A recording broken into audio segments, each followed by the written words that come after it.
This is the Good Government Show. We as counties actually have a very big role to play in these waterways and our rivers. They know who the people are who need extra care, who just need a check-in, who need to get to a doctor maybe and get their meds changed. They can help arrange all this stuff before it becomes a police call.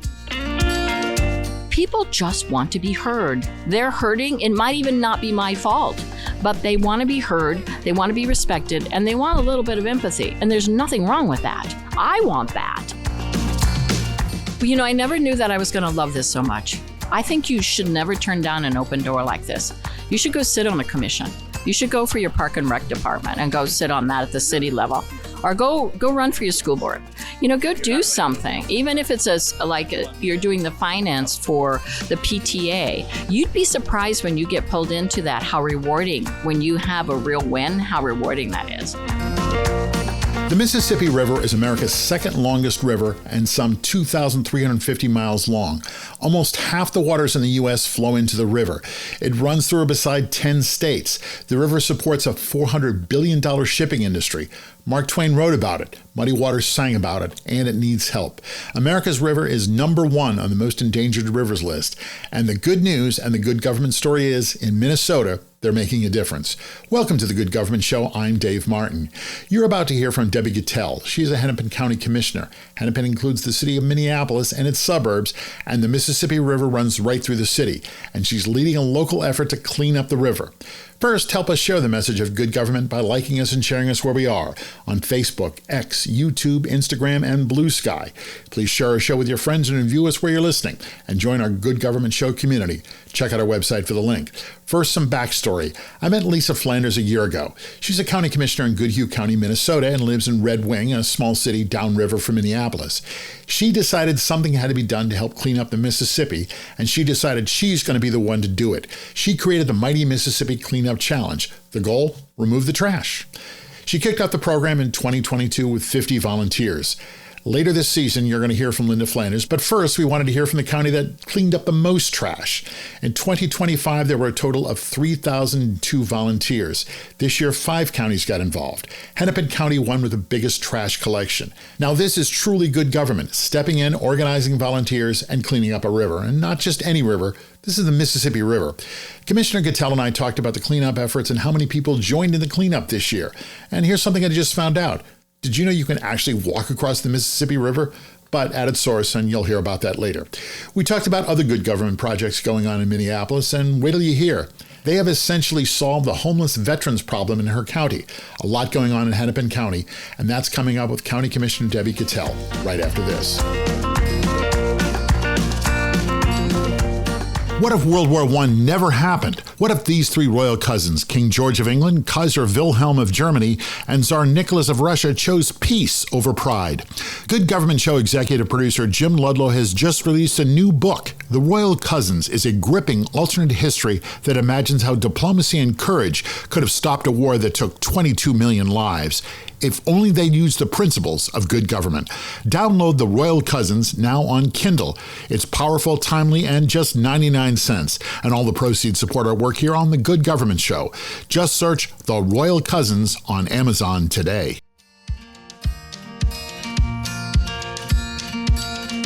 Welcome to the Good Government Show. I'm happy to have with me Debbie Goettel.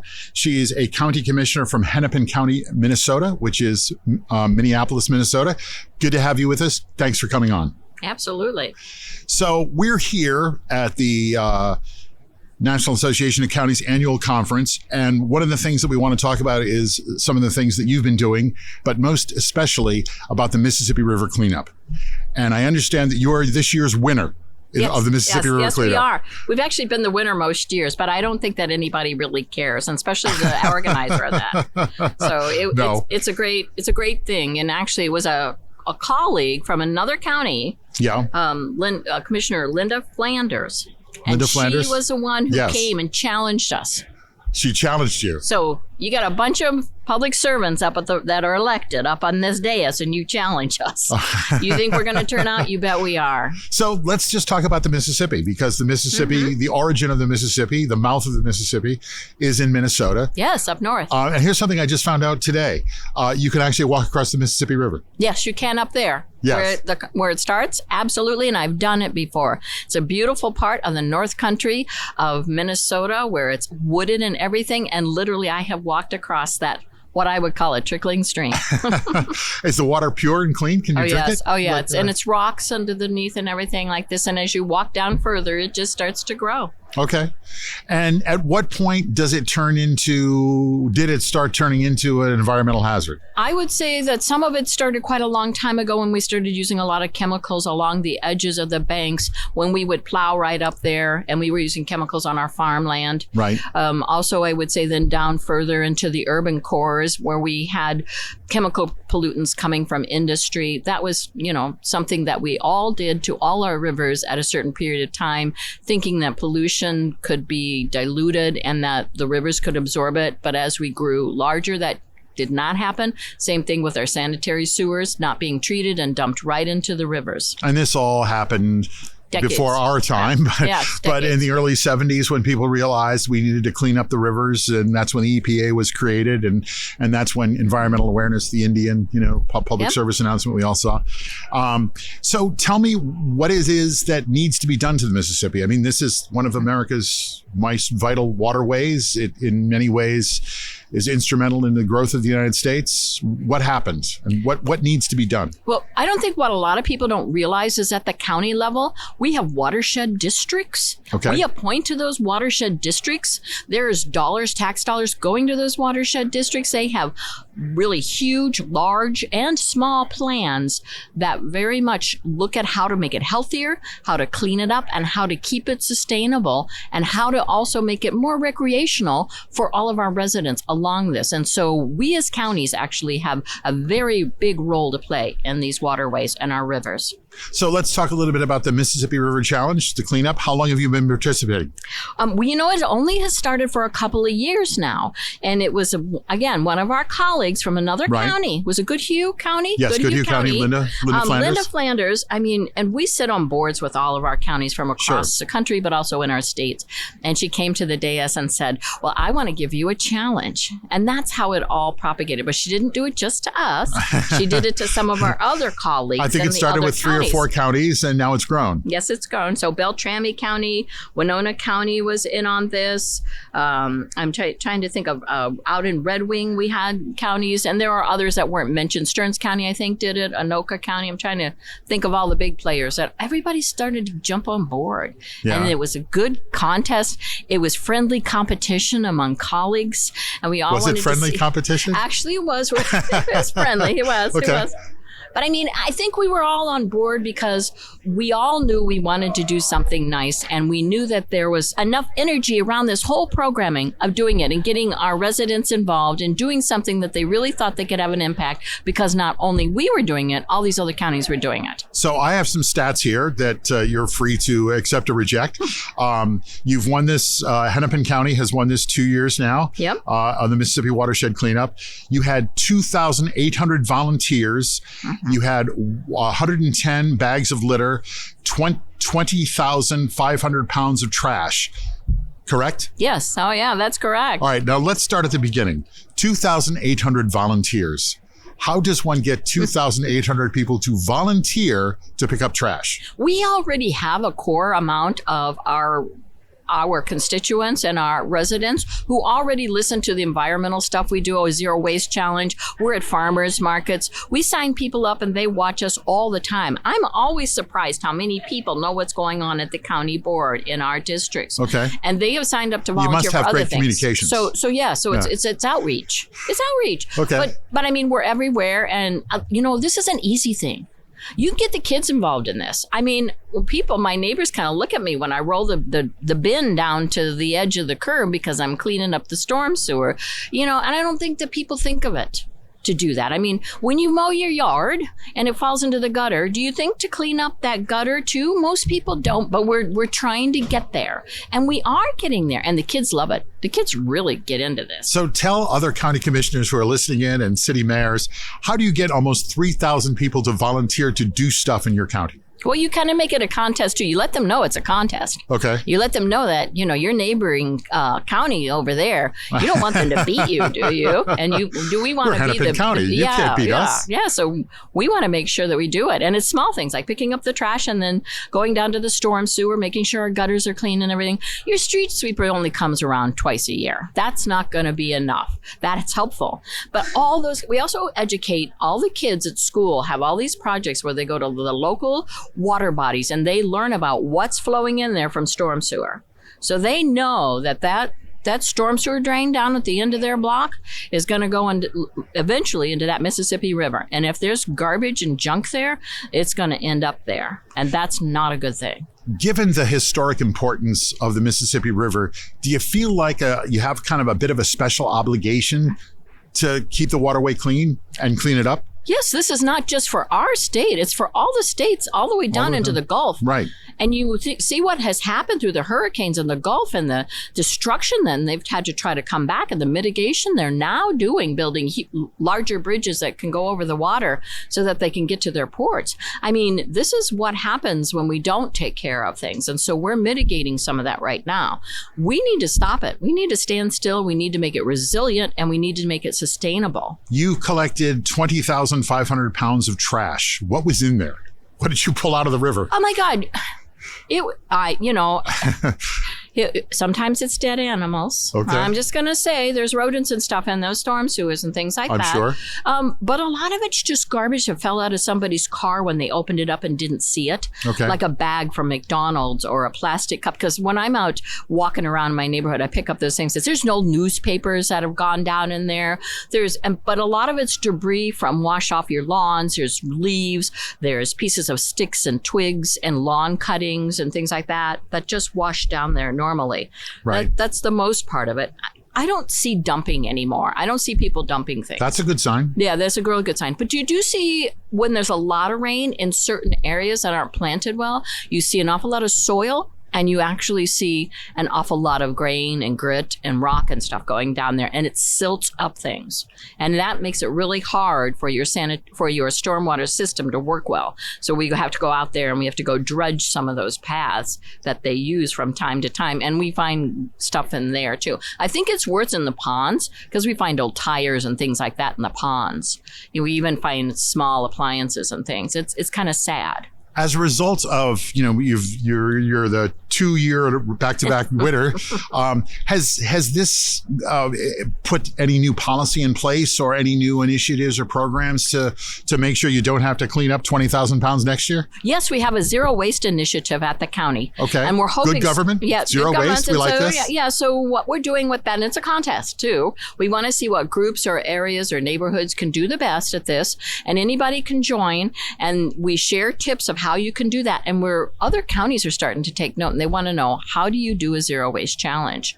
And it's a very difficult thing to do in this society with so much still very much throw away. How do you do a zero waste challenge? We teach people how to use their co-ops, how to buy things in bulks, how to bring their own bins, how to use their own bags for groceries and things like this, or how to use paper bags because they're recyclable instead of the plastic. Some cities have banned the plastic bags. I live in New York City. You got to bring your own bag. Yeah, we got to bring our own bag too in Minnesota and a lot of places. We also have we use compostable paper plates, knives, forks, and stuff at events. We have gotten to a point where we just said no more. We've taught people how to compost in their own yards. Okay. We do a lot of things. It's a huge effort across our county. Getting people to put their trash in the right place and to recycle is not simple. No.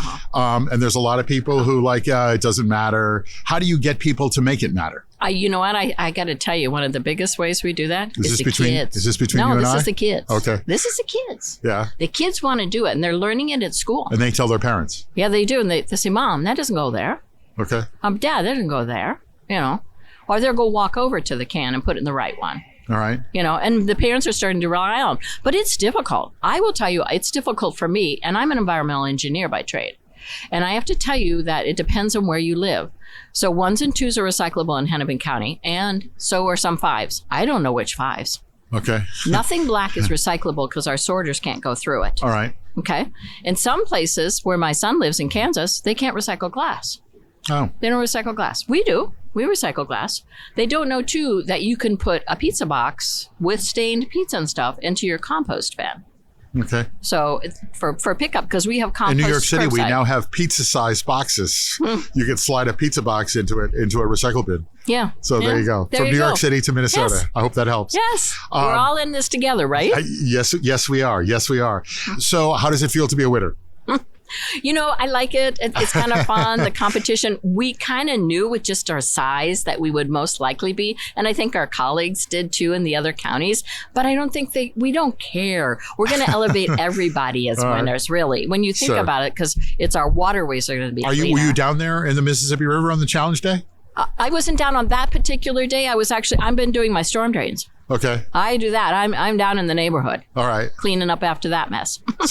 So either way, you're in water. I'm the county up. commissioner who drags their bin down there with the shovel and the dustbin to pick up the garbage at the corners. What do you do anything for the volunteers? Do you throw a big party? Do they all get T-shirts? No, we recognize like them. That? We do. We recognize them. Oh yeah, we do, and we have refreshments and stuff for them, and they're just so fabulous and everything. They're so great. Do you have any idea how big, how many counties are involved now in the Mississippi River cleanup? I would suspect it's close to a dozen now. Okay. So I think it'll only grow. It'll only grow. You know, and what we have to do next. So is Linda's goal to start in Minnesota and work her way down to Louisiana? Well, that's what I'm saying. We got to go down to Iowa next. All right. My sister lives in Fort Dodge, Iowa, so I got to get on her. I can connect you to the mayor of Dubuque. I'm sure he will want to hear about this. Mm-hmm, mm-hmm. All right, we will talk about that later. Mm-hmm. So there's just a couple of other things I want to talk about, because this is the Good Government Show, and we talk about all good government in Hennepin. And I know there's a couple of things you're working on. You mentioned you've got a housing program that I think was shelter program I was talking about. Sorry, shelter. So Shelter for All. And we're still one of the counties that shelters families within 24 hours. We don't think a kid should sleep outside. A lot of counties haven't been able to do this. Especially in Minnesota. Yes, it's cold. Yeah. It's really bad. And I think one of the other things is too, after the pandemic happened, we went and refurbished a lot of our shelters. We really worked very hard with that. And we took a whole different stand on this as making them 24/7 shelters. Okay. And we stopped the pay for shelter. And as we did that, we also brought in the social workers. So on one day, you might have somebody who helps you get an appointment with a doctor. On another day, they may help you find your paperwork so that you can get some of the documentation that you need to qualify for Social Security or Medicare or any of those other programs, veterans programs. Another day, a housing person will come in and help you find housing. Expensive? No, we had those social workers anyway. They were sitting in offices. Now they go to the people in the shelters. Okay. Actually, we house them faster, so it's cheaper. Okay. And when you house them faster, it's cheaper for you. Why is that? Because we don't have them in the shelters. We actually close shelters because we have actually been able to house people that fast. Okay, this sounds like good government. Yes, it absolutely is. And it's the right way to do about it. Shelter first. Make sure that they then get a home and then figure out how to get them a job and how to keep them stable. Get them whatever medical help they need, mental health, all those kinds of things. Put it in place and stabilize that person. And how many people have you been able to do this for on an annual basis? Or hundreds. Okay. We ended homeless for veterans in Hennepin County. You have ended homeless for veterans in Hennepin County? Yes, and now we're going to Is your phone ringing off the hook? People calling you saying, how do you do this? Yes. And the senators came out, Senator Smith, Senator Klobuchar. They were with us when we accepted that award. They really talked about what we do and how we need to take that model to other places that we do it. And again, it was a shelter all and shelter first. Now, there are still veterans who become homeless, but we can grab them as they come now. Right. And so it doesn't overwhelm our system. So we've been able to redeploy those people into some of our needed areas for sheltering just regular families, single adults, our new immigrants, our new arrivals, those people. You talked about social workers, and I wanted to ask you about another social worker program. I'm not sure it's called the Embedded Social Worker Program, where you have social workers working with the police department, especially in nonviolent or family dispute kind of issues. This sounds like a very good idea. Could you explain the program to me a little bit? I can, because when I was mayor of Richfield, before I became a county commissioner, I was a mayor. Okay. And we were one of the pilot cities for this. as that. So we tried it on a basis, and we shared the social worker. There was other cities too, as Brooklyn Center, Brooklyn Park. Those areas also did this at the same time because we wanted to get a small sampling to see, would this really impact the phone calls that the police were getting? Could we take them and actually stop some of those phone calls? And in reality, when the data came out, and it was about an 18-month pilot when it first ran, was that it was a significant lowering of the phone calls. Right. Yeah, to the point where we knew we had to do more than those 3 cities. And so after that, this is when we started an expansion program. We expanded the hours, we expanded that. And now the program we are in every single city in Hennepin County. It has an embedded social worker. They go and visit these homes before they would be a police call. They know who the people are who need extra care, who just need a check-in, who need to get to a doctor maybe and get their meds changed. They can help arrange all this stuff before it becomes a police call. But when it is a police call, I would imagine that the police are probably very happy to have someone with them or someone they can refer to immediately, because this is, these for the most part, officers aren't there to just settle family disputes. And if you have someone you can call in, that has to de-escalate the problem. And actually, specifically in Ridgefield, we have a family that has a couple of kiddos who have mental health issues and they have violent outbursts. And they are able to respond to those kids right away. Now, this is not a 24/7 call. Okay. It is 5 to 6 days a week. And so we have another place, it's 1800 Chicago, where we can take people who are in a critical place. We can take them there, and it's a mental health open 24/7. Okay. And this is where we can stabilize them. Sometimes we can take them back home. Sometimes we can stabilize them overnight, depending on what their needs are, and we can get them back. We get their drugs that they need and everything. They have a full-time pharmacy, all the things that they need at 1800 Chicago. It's in the center of the city, so it's not far away. This was not my idea. Okay. But I did pass the resolution and the dollars to make that a 24/7 clinic. One other thing I read about that sounds like good government in Minnesota, and I'm remembering this from reading this a few years ago. Aren't you now powering your sports stadiums with alternative energy? Yes, we are. We've been doing that actually for a long time. And not just that, the stadiums, we have 26,000 residents on that, various businesses, and then the sidewalks to keep them by the light rail up by where the stadium is so that they aren't icy in the winters. We're in Minnesota. It's icy and it's cold out there. There's a lot of snow. Yes, it is. So that is our waste to energy facility. Oh, okay. Waste to energy. Mm-hmm. That's been around for a very long time now. And we've done a lot of upgrades and retrofits. And we are actually looking at some possibilities of making that a zero emissions waste to energy facility. Well, if you only had an environmental engineer on the commission, you'd be all set. Yeah. I got quite a few of those in the staff too. Good. And this is definitely where I want to go. We didn't have a climate action plan until I came on the board. And now you do. Yeah. We do now. And what is your climate action plan? Well, what's the big picture? Well, I think we always did energy savings. We did a lot around climate change and everything internally.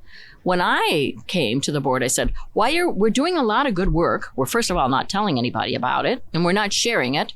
And I said, why are we just doing internal? I mean, it's good for us because we save money. If you make a building energy efficiency, you save a lot of money for the taxpayers. But why aren't we saving the taxpayers money everywhere? That's our schools, our infrastructure, our households, everything. And we expanded the program countywide, including everyone. Residents, everyone. And so that's why we go to the Zero Waste Project, because the Zero Waste Project helps us look at that waste to energy facility. We want to make sure that that's only taking in organics and the things that burn to make them into a usable fuel to put that steam out and use that way. And so we work with our residents. That's why we have that many volunteers you talked about when we did this. Yes. Those are the same people that we have been connecting with for decades.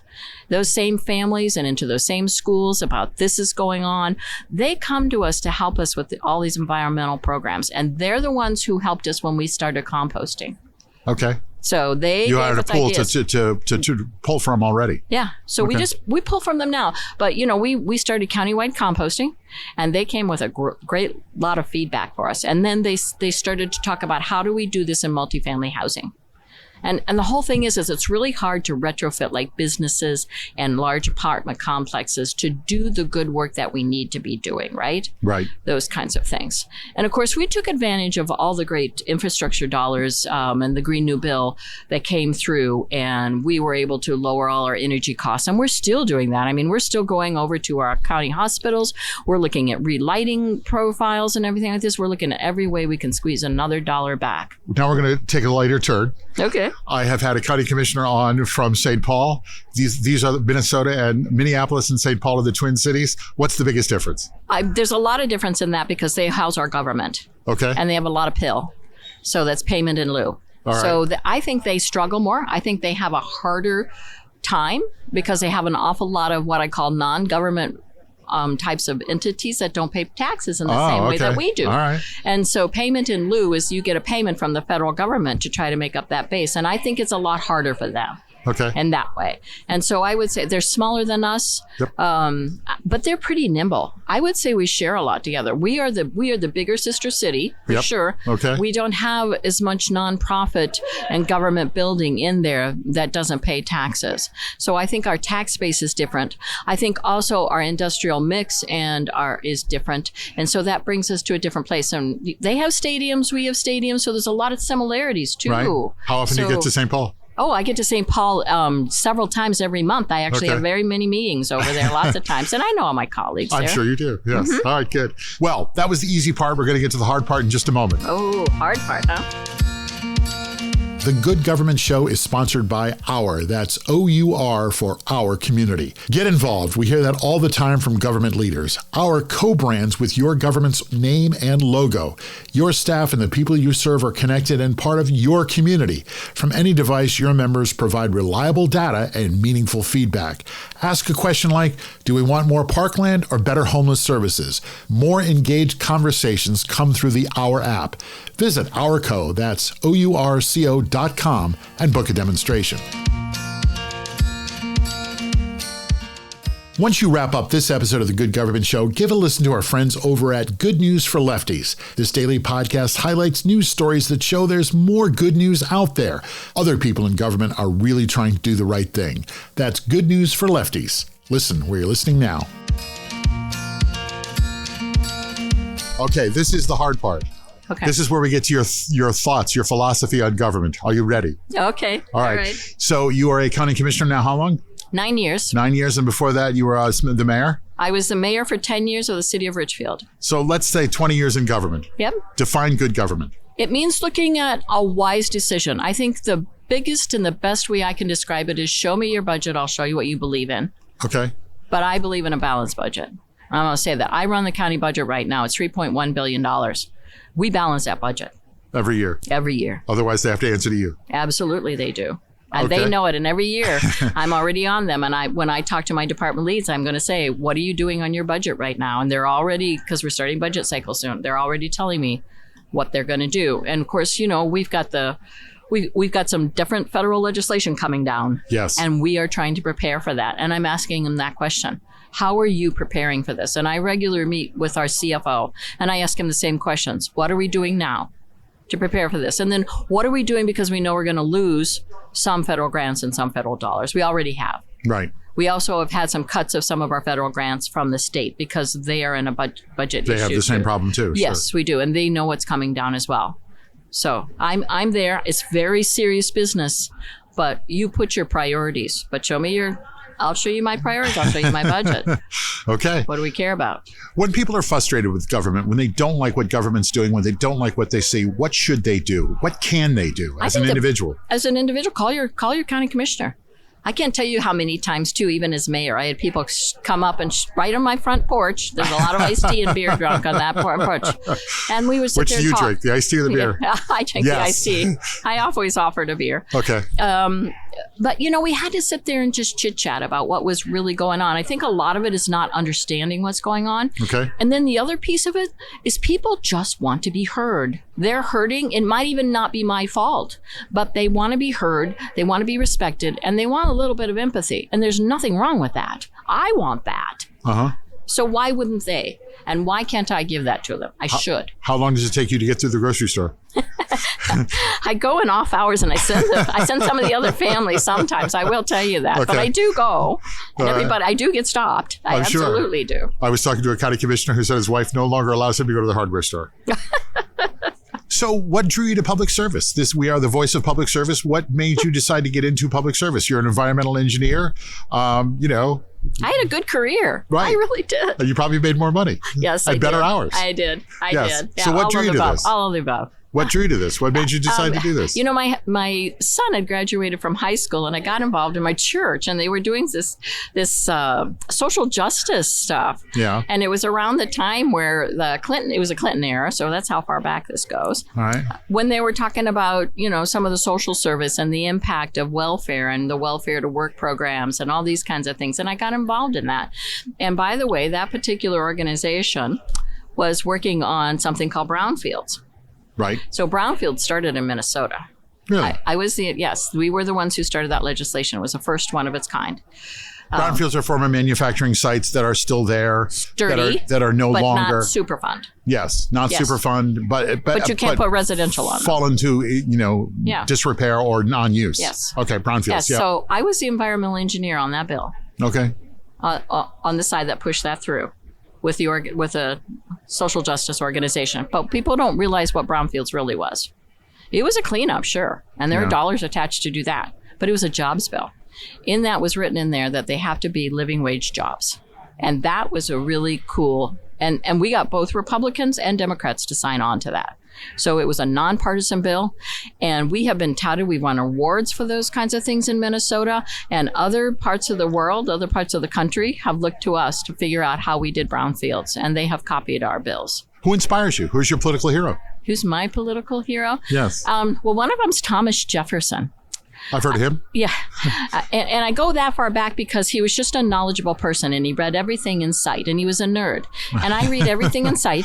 And he had red hair? And I'm a nerd. Yes, I'm definitely a nerd. Okay. And this stuff really, I'm an engineer, so he was a process person too. Yes. He understood how process worked, and that's how I run government and everything. So I would say that's probably one of my biggest. All right. Thomas Jefferson, a fine role model. Did you always see yourself getting into? You said you started as an environmental engineer. Were you president of your high school class? No. No, nothing. No.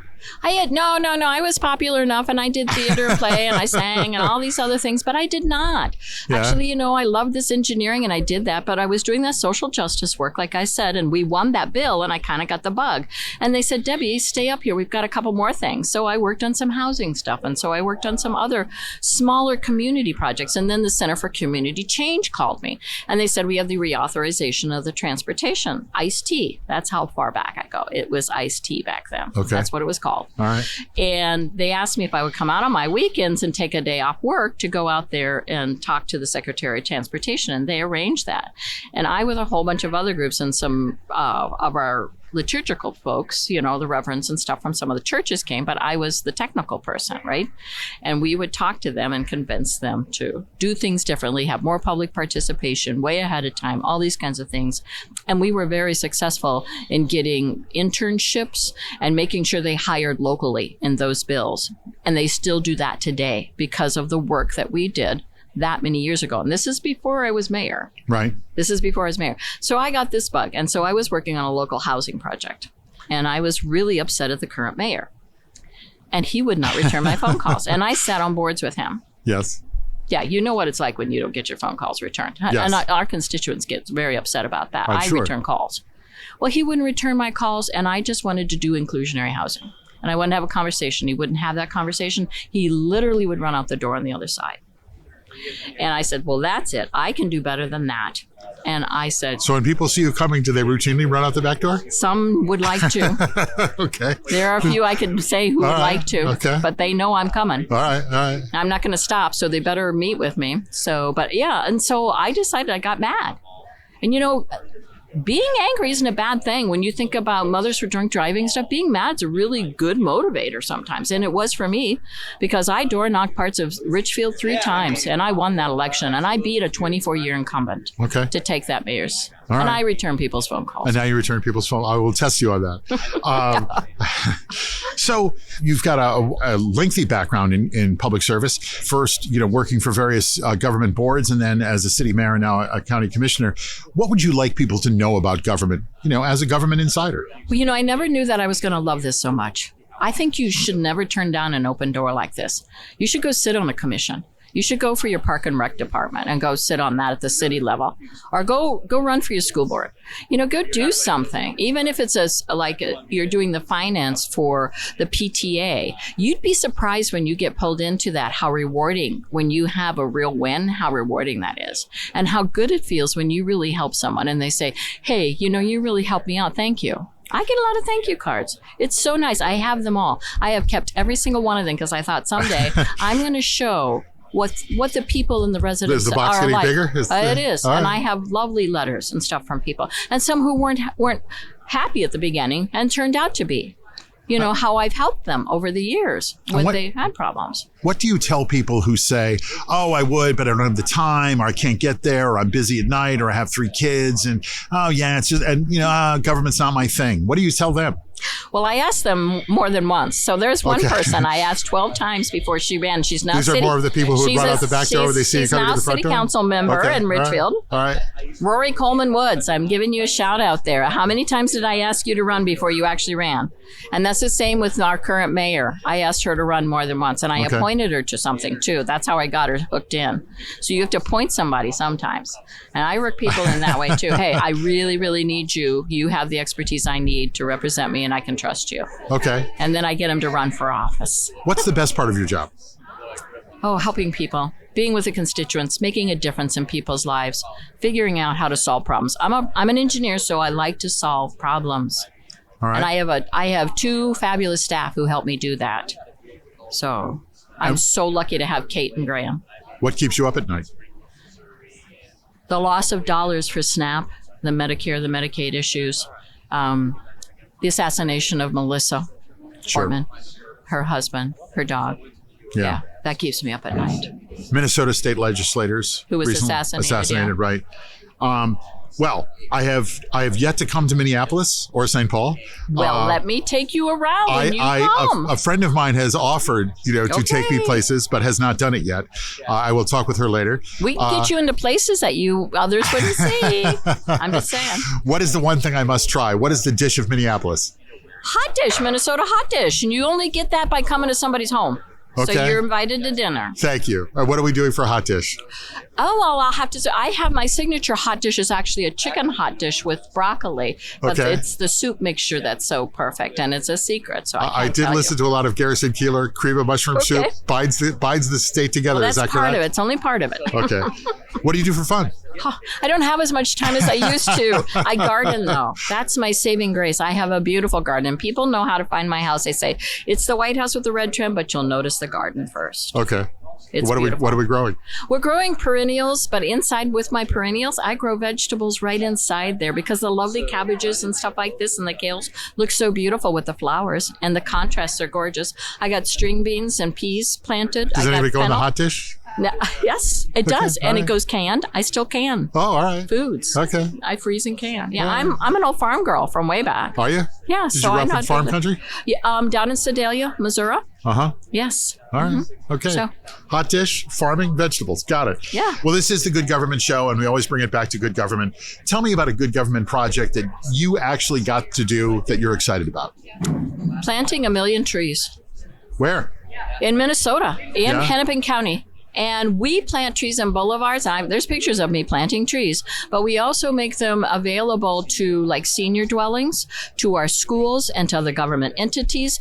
And we have our own nursery where we raise trees, and we have formerly incarcerated learn how to become foresters by that way. And then we sell those to the cities when they want to replace trees too at a very discounted rate. And we give them grants to help pay for the trees. Okay. So this is a carbon reduction plan. Yes. This is a I sequestration. recently learned a lot about trees. Yes. So 1 million trees, and we are nearly halfway there.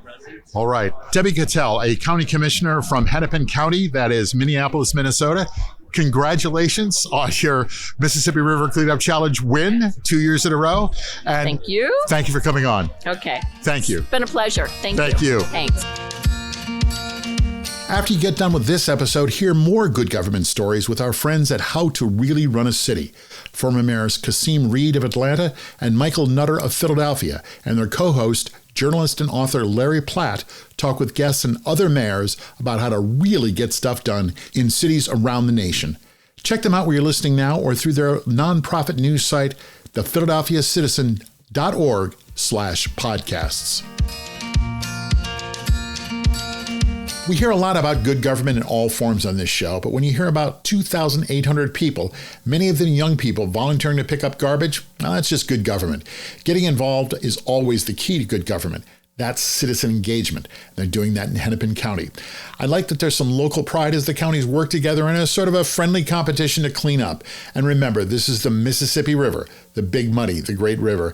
And I like that there's a bit of a local challenge in getting people to, well, do the right thing, like the Zero Waste Challenge.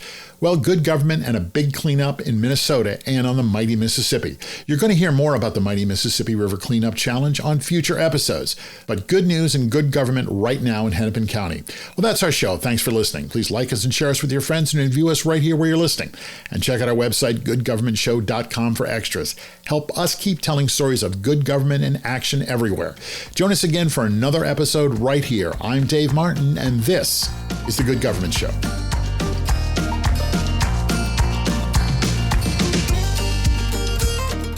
The Good Government Show is a Valley Park production. Jim Ludlow, Dave Martin, that's me, and David Snyder are the executive producers. Our show is edited and produced by Jason Stershic. Please subscribe, then share us, and like us and review us. That's the best way to make sure we're able to keep telling these stories of our government working for all of us. Then listen to the next episode of The Good Government Show.